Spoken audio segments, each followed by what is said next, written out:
Lecture 7. The Cold War and International Politics. 1. Origins and Major Events of the Cold War. The Cold War was a geopolitical, ideological, and military struggle between the United States and its allies, the Western Bloc, and the Soviet Union and its satellite states, the Eastern Bloc. This conflict spanned from the end of World War II in 1945 to the dissolution of the Soviet Union in 1991. It was characterized by a lack of direct military confrontation between the two superpowers, but both sides engaged in proxy wars, nuclear arms races, and political tensions that shaped international relations for nearly half a century. Origins of the Cold War.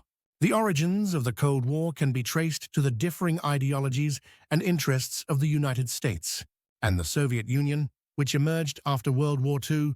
The United States championed democratic capitalism, while the Soviet Union was committed to communist ideology and a totalitarian form of governance.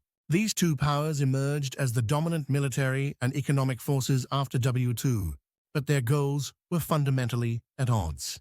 Ideological differences. The United States, with its commitment to democracy, capitalism, and individual freedoms, saw the Soviet Union's Marxist-Leninist ideology and its centralized control as a threat to liberal values and economic systems. The Soviet Union, which sought to spread communism worldwide, viewed capitalism as an imperialist force that sought to suppress the working class and maintain exploitation. The Iron Curtain. Winston Churchill's famous Iron Curtain speech in 1946 marked a symbolic division between Eastern and Western Europe. The Soviet Union had already begun to impose communist governments across Eastern Europe, consolidating power in satellite states like Poland, Hungary, and East Germany. The Western powers, led by the United States, sought to contain the spread of communism, leading to the establishment of the Truman Doctrine and the Marshall Plan. The division of Germany. The defeat of Nazi Germany in 1945 resulted in its division into 4 zones controlled by the United States, the Soviet Union, Britain, and France. This division of Germany became a focal point of Cold War tensions. The city of Berlin, deep in Soviet-controlled East Germany, was also divided into sectors controlled by the Allies. The competition over Berlin would become a defining element of Cold War politics. Major events of the Cold War. Berlin crisis, 1948-1949. The first major crisis of the Cold War occurred in 1948, when the Soviet Union blockaded West Berlin in an attempt to force the Allies out of the city. In response, the United States and its allies launched the Berlin Airlift, a massive operation to supply West Berlin with food and fuel. This episode marked a major victory for the Western powers and a symbol of defiance against Soviet aggression. The Korean War, 1950-1953.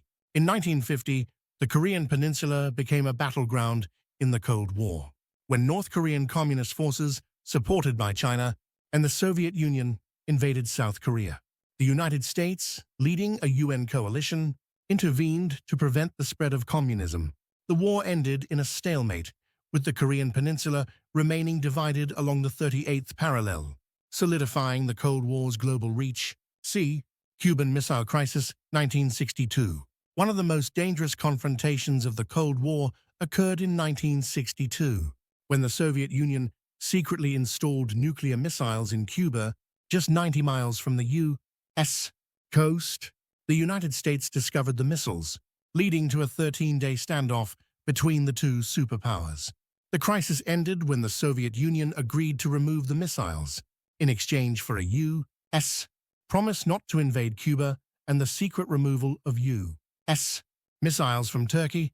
This event brought the world to the brink of nuclear war and is considered a turning point in Cold War diplomacy. Vietnam War, 1955-1975. The Vietnam War was another key Cold War conflict in which the United States intervened to prevent the spread of communism in Southeast Asia. The conflict between the Communist North, supported by the Soviet Union and China, and the non-Communist South, backed by the United States, resulted in the fall of Saigon and the unification of Vietnam. Under Communist rule in 1975, Afghan-Soviet War, 1979–1989. The Soviet Union invaded Afghanistan in 1979 to prop up a communist government facing a rebellion. The United States, along with its allies, supported Afghan Mujahideen fighters, leading to a costly and humiliating Soviet defeat. This conflict further intensified Cold War tensions and contributed to the eventual collapse of the Soviet Union. 2. Balance of power and deterrence strategies during the Cold War. During the Cold War, both the United States and the Soviet Union relied on the balance of power and deterrence strategies to prevent the outbreak of direct military conflict. The concept of deterrence, especially through the threat of nuclear weapons, became central to the Cold War era. Balance of power. The balance of power theory suggests that international stability is best maintained when no single power is dominant, and opposing powers are relatively equal.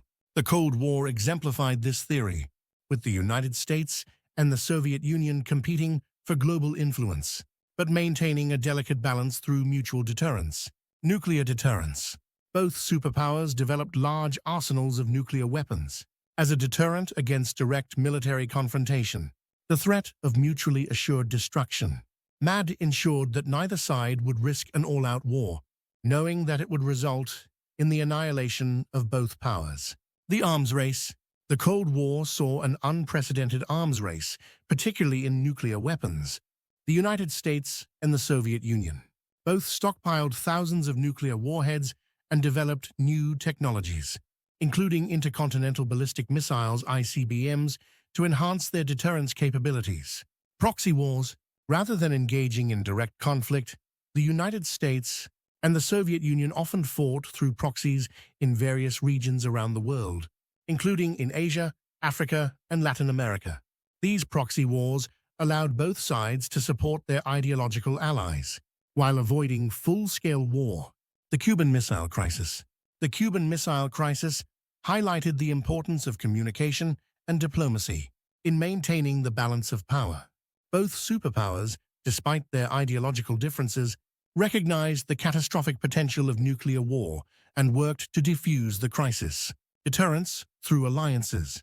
Both the United States and the Soviet Union established military alliances to strengthen their positions.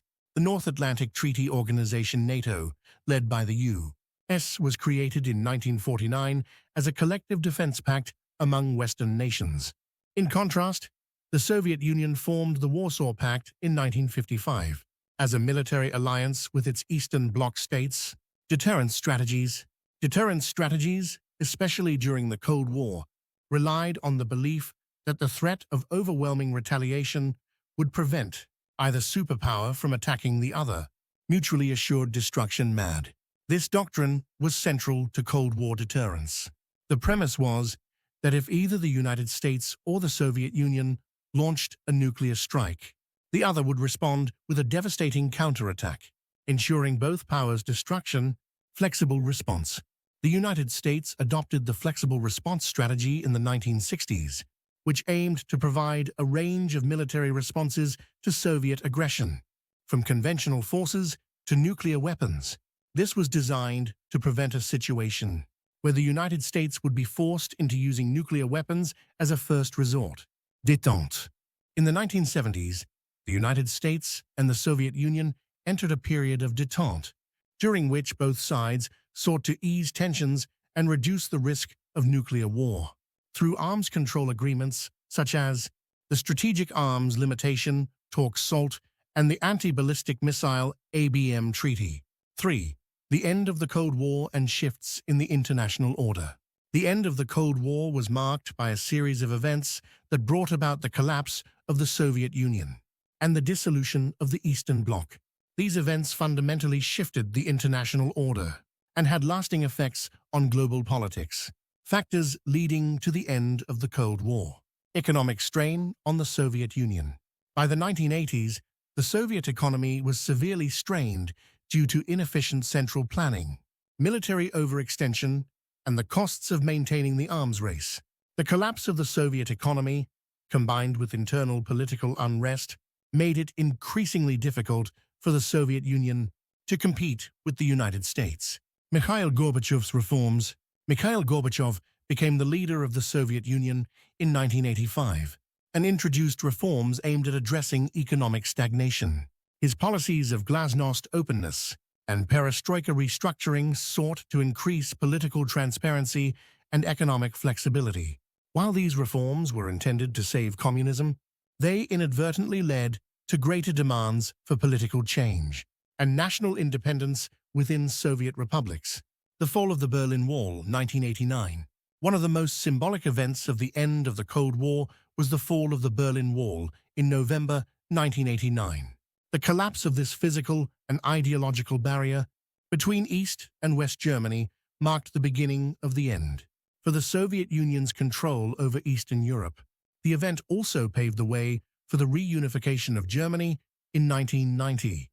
Collapse of the Soviet Union, 1991. The Soviet Union formally dissolved in December 1991, marking the definitive end of the Cold War. This collapse was a result of economic failure, political upheaval, and the rise of nationalist